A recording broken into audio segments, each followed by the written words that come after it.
Bienvenidos una vez más a esta aula abierta de la Orden Rosacruz Iniciática. Soy Phileas del Monte Sexto y los invito a compartir un par de videos vinculados a la figura misteriosa de Baphomet.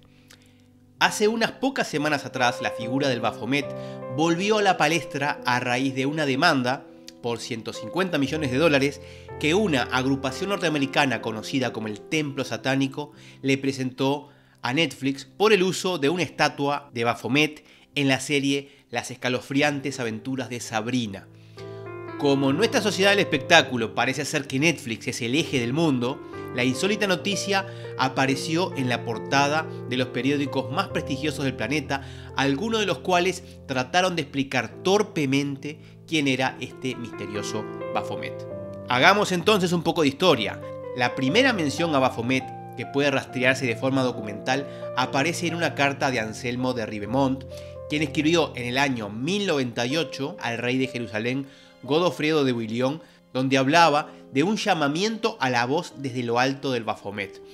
Y esto nos indica que 20 años antes de la creación oficial de la Orden de los Templarios, con los que generalmente se vincula el Baphomet, ya existía la mención de este misterioso Baphomet en una carta que, como decía, se escribió en el 1098. Avanzamos en la historia y con la supresión de la Orden Templaria ya en el año 1312 y como consecuencia de las torturas a las que fueron sometidos los caballeros derrotados, la palabra Baphomet pasó a ser conocida por la Santa Inquisición,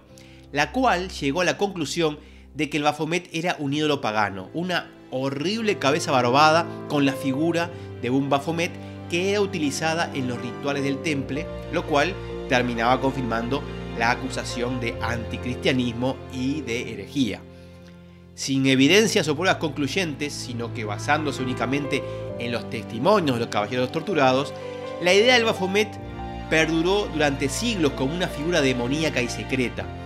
hasta que en el año 1818 un investigador llamado Joseph von Hammer-Purgstall publicó una obra titulada Mysterium Baphometis Revelatum, donde hablaba de este ídolo baphomético al mismo tiempo que volvía a acusar al temple de apostasía, idolatría e impureza, así como de profesar doctrinas gnósticas ajenas a la Iglesia Católica Romana. Aunque la obra de este autor, Hammer-Purgstall, era un sinsentido y rápidamente quedó en evidencia que era totalmente falsa, Baphomet, sin embargo, volvió a cautivar a los historiadores europeos que aún seguían sin entender el sentido último del Baphomet. Entonces así llegamos a mediados del siglo XIX, cuando el francés Eliphas Lévi escribió una obra fascinante que supuso una revolución en el ámbito mágico esotérico y que tituló Dogma y Ritual de Alta Magia.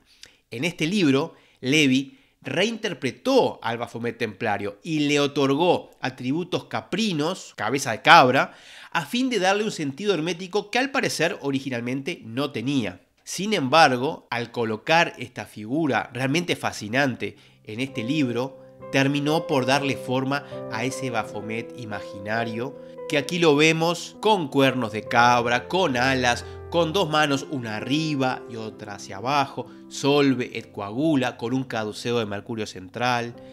con dos lunas, como vemos, con una cantidad de atributos que no aparecen históricamente en ningún documento, pero que Eliphas Lévi fundamenta a través de sus escritos. En las doctrinas de Eliphas Lévi, el Baphomet también representaba el gran agente mágico universal. Los alquimistas a esto le llamaban telesma, es decir, la llave maestra de la madre naturaleza, aquel poder o energía escondida que también era llamado luz astral. Valiéndose de la imagen del Baphomet que Eliphas Lévi había popularizado a mediados del siglo XIX, el escritor antimasónico Leo Taxil acusó a la masonería de adorar en sus ceremonias a este ser monstruoso. En su trabajo de 1886, Los misterios de la francmasonería, Taxil divulgó los supuestos rituales masónicos donde se intentaba demostrar la vinculación de los masones con el Baphomet, argumentando que esta era una representación diabólica de las más caracterizadas. Decía que los masones lo llevaban en procesión por la sala y se inclinaban ante él. Desde el punto de vista simbólico, lo único que hizo Leo Taxil fue calcar la figura bafomética de Levi, con una sola diferencia: en lugar del caduceo de Mercurio, colocó en el centro del ídolo una Rosacruz y en ocasiones un pelícano alimentando a sus polluelos, dos elementos que aluden al grado 18 de la masonería, Príncipe Rosacruz, un grado que, según la versión del propio Leo Taxil, lleva el anticristianismo hasta los más refinados sacrilegios. Hasta aquí la primera parte de este video, donde hemos tratado de hacer un repaso histórico de la figura del Baphomet.